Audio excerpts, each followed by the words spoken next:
आग लगी बड़ी भारी गगन में, आग लगी बड़ी भारी, आग लगी बड़ी भारी गगन में, आग लगी बड़ी भारी, जल गई दुनिया सारी गगन में, आग लगी बड़ी भारी, आग लगी बड़ी भारी गगन में, आग लगी बड़ी भारी,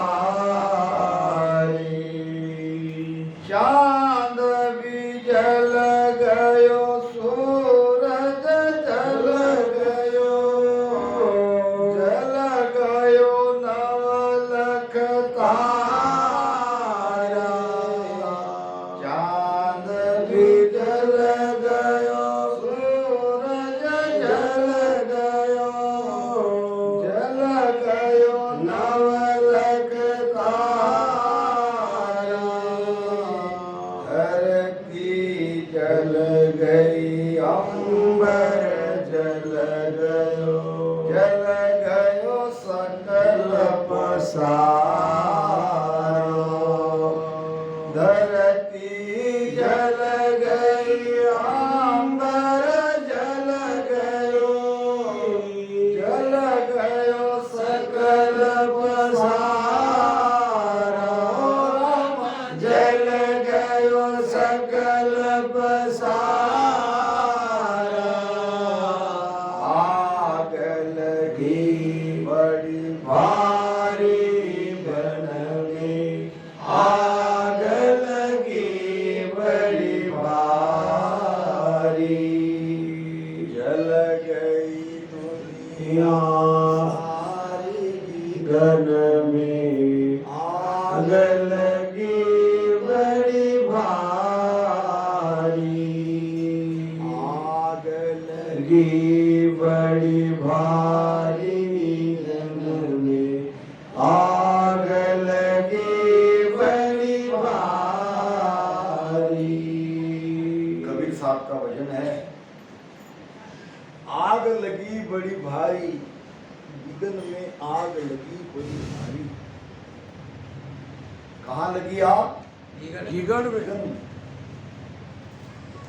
अब गगन में आग कैसे लगी? हमने तो आग धरती पे लगते देखा, लग जाती है ना, घरों में आग लगते देखा, गांव के गांव भस्म होते देखा, बराबर। फिर इस आग को बुझा भी दिया जाता है, फायर ब्रिगेड आग को बुझा देता है, मगर एक आग ऐसी है वो बुझाने से भी नहीं, वो आग है भक्ति की आग। कौन सी आग है वो? भक्ति की आग। और ये आग कहाँ लगती है? गगन में, ब्रह्मांड में, 10वें द्वार में। जब आपका भजन 10वें द्वार में जाएगा, श्रुति शब्द के साथ वहां अखंड रहेगी, तब ये आग लगेगी आपके अंदर भी। अब ये आग का न धुआं निकलेगा और न कुछ उसका, जैसे आग लगे दिखते तो ऐसे ऊपर ऐसे झाले पहुंचती है ना, वैसा कुछ नहीं दिखेगा, मगर ये आग इस आग से भी भयानक है। आग लगी बड़ी भारी गगन में, आग लगी बड़ी भारी, जल गई दुनिया सारी गगन में। अब सारी दुनिया जल जाती है। अब दुनिया क्या है? दुनिया कैसी चीज है? हम तो देखते हैं भक्ति करने वाला अपने राम राम भक्ति में आनंद ले रहा है, दुनिया तो जो के क्यों है। फिर दुनिया कैसी जली? दुनिया जली उसके लिए, किसके लिए? जिसके घर में आग लगी है उसके लिए दुनिया जली। कैसे दुनिया जली?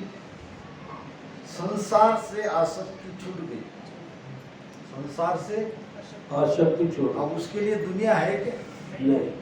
संसार से आसक्ति छूट गई और दुनिया खत्म हो गई, मोह खत्म हो गया, किसी के प्रति मोह ही नहीं है। दुनिया बची है? नहीं बची है। आसक्ति छूट गई, मोह छूट गई, वैराग आ गया, संसार नष्ट हो गया, हमारी सारी दुनिया जल गई। ये दुनिया जलानी पड़ती है भीतर की।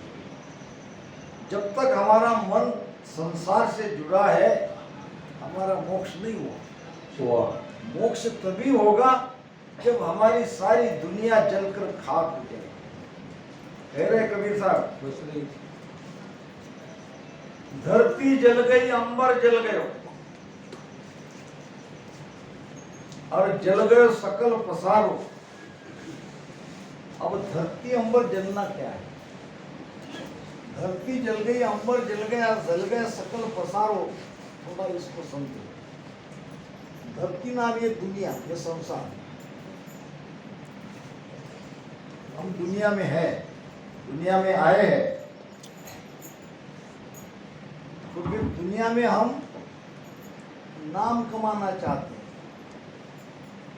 हम धन कमाना चाहते हैं, हम पद कमाना चाहते हैं, कुछ न कुछ हमें चाहिए। हम भी बड़े दिखने चाहिए, हमारे पास भी धन चाहिए, सबके इसमें रहता है। हमको भी कोई छोटा मोटा पद अगर मिल जाए तो अच्छी बात है, हमारा भी नाम हो जाए। ये नाम धन पद की चाहना मिट गई तो हमारे लिए धरती भी मिट गई, तो आकाश भी मिट गया। हम न कोई पुण्य कर रहे हैं,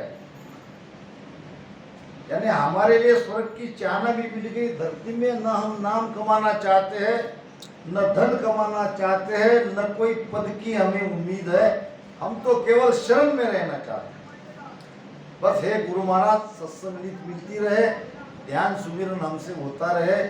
इससे ज्यादा एक रामसुनी किसी भी चीज की अपेक्षा नहीं करता, क्योंकि उसने देख लिया ये संसार झूठा है, संसार के सारे पद झूठे हैं। जब संसार ही झूठा है, ऊंचे से ऊंचा संसार का सारा पद भी मिल जाएगा तो क्या होगा? किसी एक संत ने कहा, सत्संग में एक बहुत बड़े सेठ आए, नौकर चाकर, काम झाम, भंडारे का काफी सामान, और किसी एक सेवादार ने आके संतों को कहा, महाराज बहुत बड़े सेठ आए आपको मिलने के लिए। तो संत ने कहा आने दो।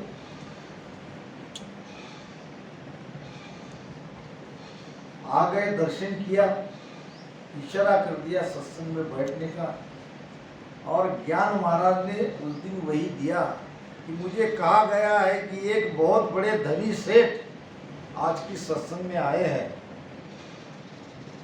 मैं आप सबको कहता हूं कि सबसे बड़ा धनी सेठ तो मैं हूं। संत ने कहा, क्यों? दुनिया का सबसे बड़ा धनी सेठ मुझे मिलने आया, फिर मैं बड़ा हुआ कि वो बड़ा हुआ? लोग कहने लगे महाराज तो बड़े तो आप ही हुए, तो मेरे जैसा बड़ा बनो, सेठ के जैसा बड़ा मत बनो। सेठ को भी संत के शरण में जाना ही पड़ेगा।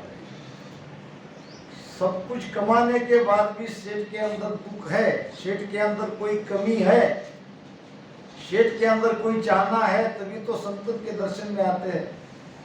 संत किसी के दर्शन के लिए नहीं जाते, संत तो एक भगवान को ही सुमिरन करते हैं, उनको ही याद करते हैं। तो सबसे ऊंचे से ऊंचा पद तो संत का पद है। महाराज कहते हैं धरती जल गई, अंबर जल गया, यानी हमारे लिए इस धरती के सारे पद बेकार हो गए, कुछ नहीं चाहिए। और अंबर यानी आकाश के सारे पद, स्वर्ग के देवी देवता, स्वर्ग का राजा इंद्र, ये भी हमारे लिए बेकार है, ये भी नहीं चाहिए। जल गए सकल पसारो, सारी चाहना हमारी नष्ट हो गई, तो हमारे लिए सारा पसारा नष्ट हो गया, जल गया, खाक हो गया। चांद भी जल गयो, सूरज भी जल गयो, जल गयो नवलख तारे। अब ये चांद सूरज क्या है? चांद सूरज किसके लिए कहा है संतों ने? चांद और सूरज क्या है? चांद भी जल गए, सूरज भी जल गए नवलख तारे। ये चांद सूरज है, बहुमूल्य वस्तु का मोह खत्म हो गया। सबको रहता है कि हमारे पास बहुमूल्य वस्तु रहे, उसका संग्रह करता है। चांद सूरज पे चढ़ना यानी ऊंचा बढ़ना, बहुत बड़ा बड़ा बढ़ते जाना। और दुनिया की ये रीत है, जिसके पास ये गहने हैं, बहुमूल्य वस्तुएं हैं, हम उनको बड़ा समझते हैं। और जब एक भजन करने वाला भजनानंदी रामस्नेही भजन करते करते उस स्थिति में पहुंच जाता है, तो उसके लिए ये सारे पद बेकार, सारा मोह खत्म, सारी आसक्ति खत्म, सब कुछ खत्म हो गया। तो भजन में ऐसी स्थिति होनी चाहिए। महाराज फरमाते हैं,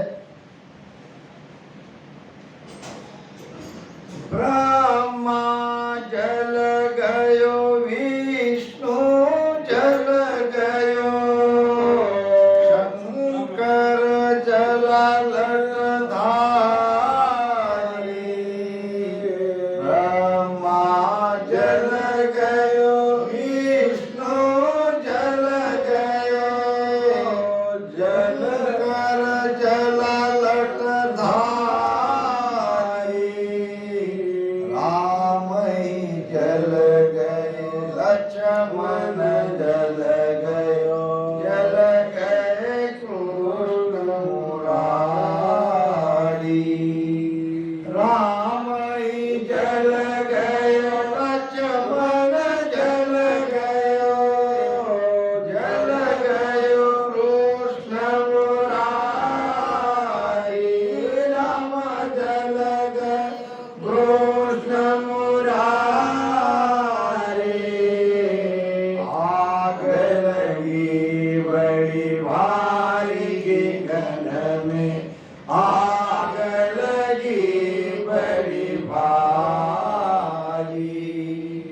जल गई दुनिया सारी गगन में। आग लगी बड़ी भारी, आग लगी बड़ी भारी गगन में। आग लगी बड़ी भारी। अब ब्रह्मा जल गए, विष्णु जल गए, शंकर जला लठधारी। अब क्या ये ब्रह्मा विष्णु महेश भी जल गए? ब्रह्मा विष्णु महेश तीन गुण के प्रतीक है। रजोगुणी ब्रह्मा, तमोगुणी शिवजी, सत्वगुणी विष्णु। हमारे अंदर ये तीन गुण है, सबके अंदर में ये तीन गुण है।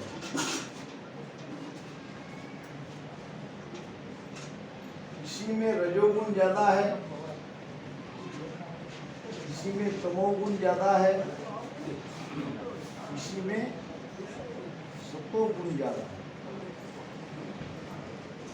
गुण के कारण हमारे स्वभाव में परिवर्तन होता है।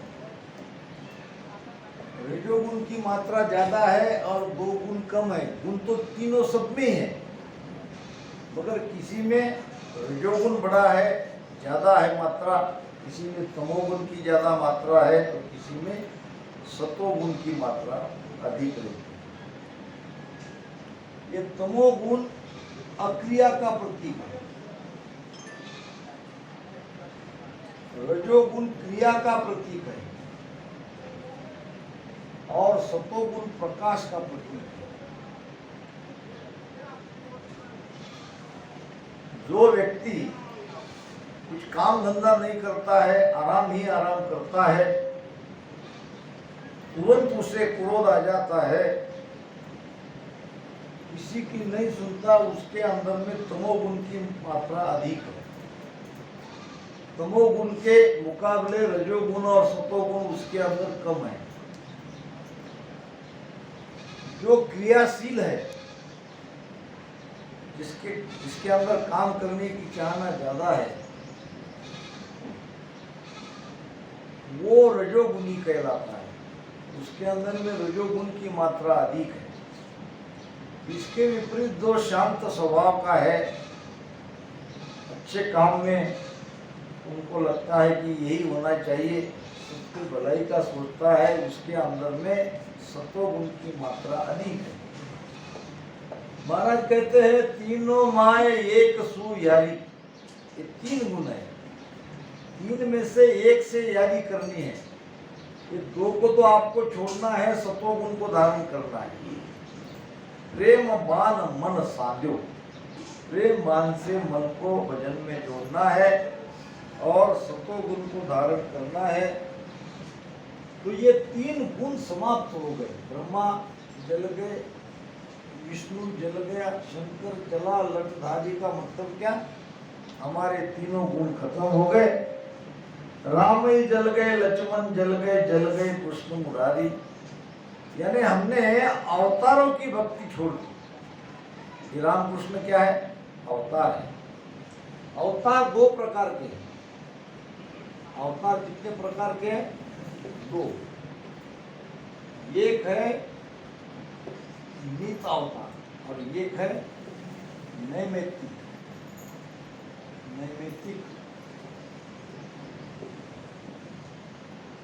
ये राम कृष्ण, ये जो है ये नैमित्तिक अवतार है। राम कृष्ण मच्छ कच्छ वराह, नैमित्तिक यानी किसी न किसी निमित्त से उन्होंने अवतार लिया। यदा यदा ही धर्मश्च ग्लानिर्भवति भारत, गीता में कहते हैं कि जब जब धर्म पर संकट आता है तब तक भगवान विष्णु अवतार लेके आते हैं और उस संकट को दूर करते हैं। देख लो आप, मच्छ कच्छ से देखो, वराह अवतार से देखो, नरसिंह अवतार से देखो, जब जब ये भूमि पर संकट हुआ और संकट आया तो भगवान विष्णु अवतार लेके आए और संकट का निवारण किया। हिरण्यक्ष हिरण्यकश्यप दोनों भाई थे, राक्षस थे, और हिरण्यकश्यप को तो ब्रह्मा जी ने ऐसा वरदान दिया था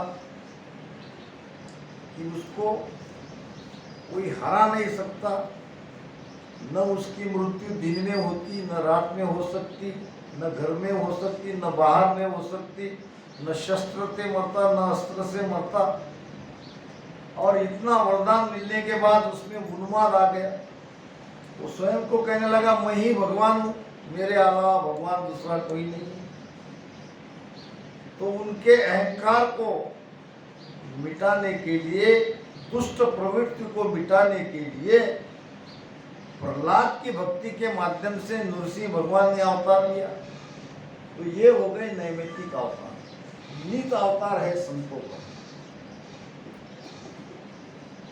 यानी हर समय संत इस भूमि पर रहते हैं। ये अलग बात है कि हम उनको पहचानते नहीं, हम वहां तक नहीं जा सकते, मगर बिना संतों के ये धरती नहीं है। आज भी बड़े बड़े संत यहाँ है, ये संत नित अवतार में आते हैं। तो महाराज कहते हैं कि जिसका ध्यान ब्रह्मांड में लग गया, वो तीन गुण से अलग हो गया, माया के सुख प्राप्ति की है, अवतारों की भक्ति ही उसने छोड़ दी। तो इस प्रकार से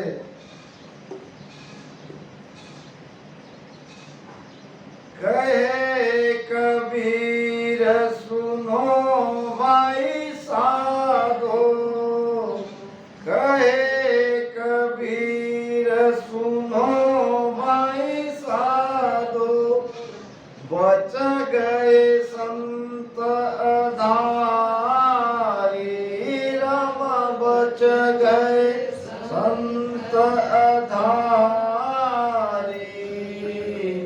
आग लगी बड़ी भारी गगन में, आग लगी बड़ी भारी, जल गई दुनिया सारी गगन में, जल गई दुनिया सारी। आग लगी बड़ी भारी गगन में, आग लगी बड़ी भारी।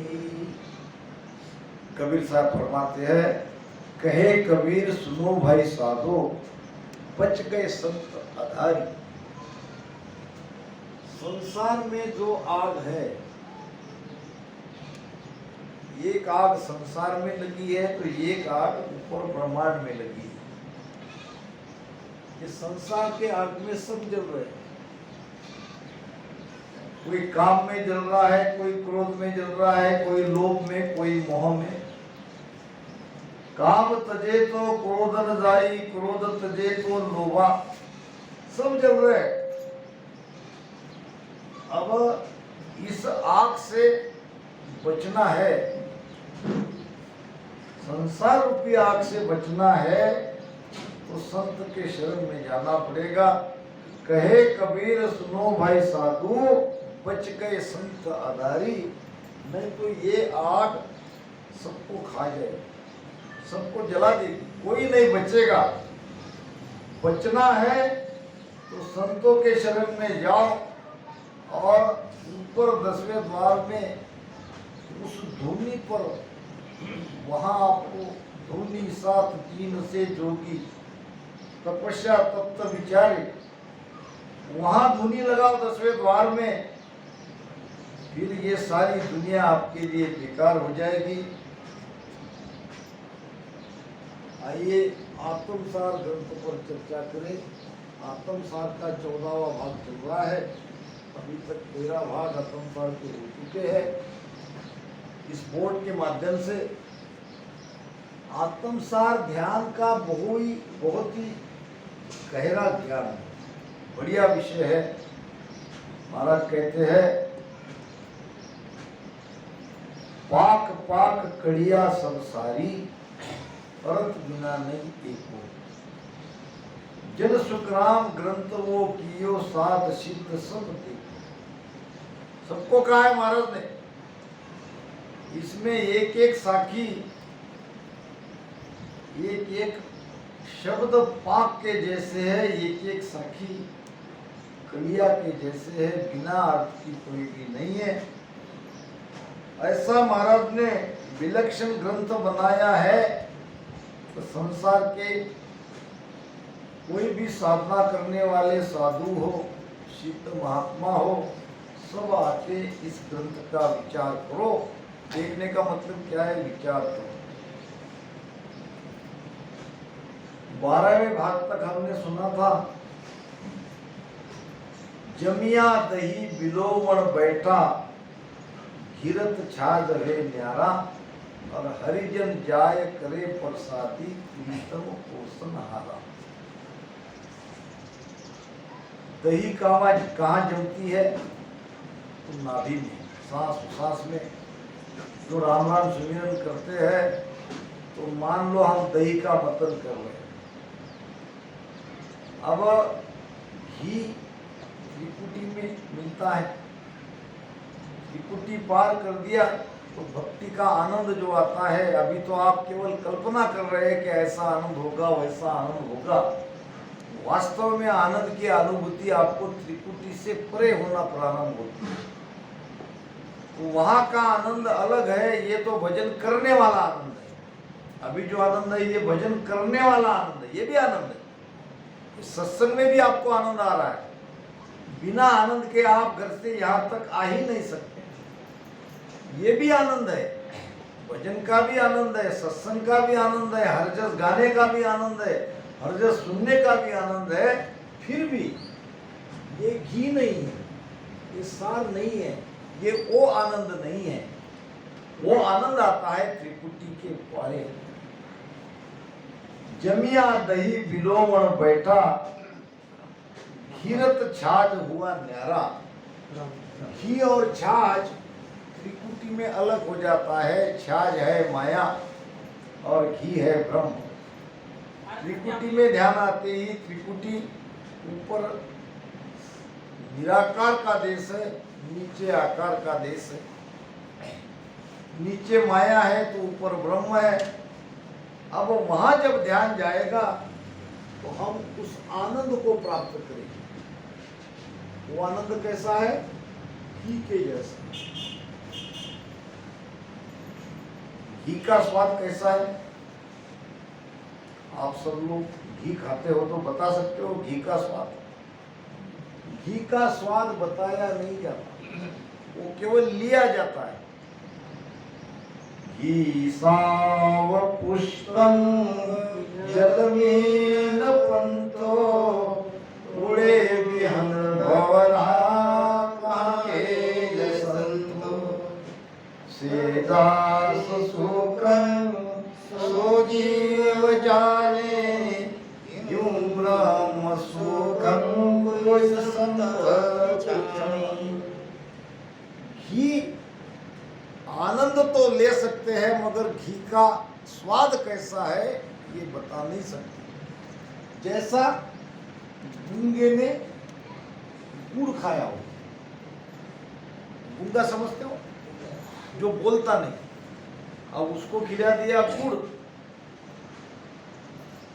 तो उसको अगर पूछे कि भाई तुमने गुड़ खाए हो, गुड़ का स्वाद कैसा है, तो गूंगा क्या कहेगा? बोल तो नहीं बता सकता, मगर आप पहचान लोगे उसको, जो आनंद आ रहा है उससे। वो क्या कहेगा अपनी मस्ती में? बहुत बढ़िया। इशारा तो कर सकता है, स्वाद बता नहीं सकता, मगर स्वाद का आनंद उसके चेहरे पे दिखाई देता है। ऐसा ही है ये सत्स्वरूप का आनंद। जो लेने वाला है उसको ही उसका पता चलता है, ये आनंद बताया नहीं जाता। तो ये घी का स्वाद ब्रह्मांड में 10वें द्वार में हमको मिलता है। अब वहां जाके हरिजन प्रसादी करते हैं, यानी भोजन करते हैं। प्रसाद यानी भोजन, और भोजन परोसने वाला है स्वयं परमात्मा। प्रीतम पुरुषन हारा, वहां आप चले गए 10वें द्वार में, तो वहां आपको ये घी रूपी आनंद का भोजन मिलेगा, और भोजन परोसने वाला है स्वयं परमात्मा।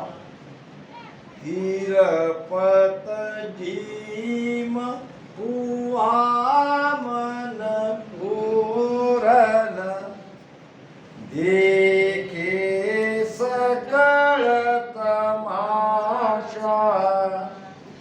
दिन दिन संत भागजन तेरा, गीगन मंडल घर पासा।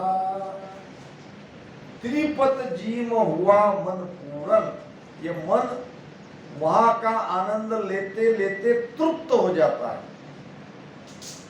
इतना आनंद आता है, और फिर वहां का ब्रह्मांड का 10वें द्वार का सारा तमाशा वो देखता है। तमाशा का मतलब आश्चर्यकारक दिखाई देता है सब कुछ, कि ये मेरे साथ क्या हो रहा है। दिन दिन संत भागजन तेरा, करे गिगन मंडल घर वासा। हे संत, धन्य है आप ब्रह्मांड में चले गए, गीगन मंडल में चले गए, आपका ध्यान 10वें द्वार में है। अब आगे देवल मा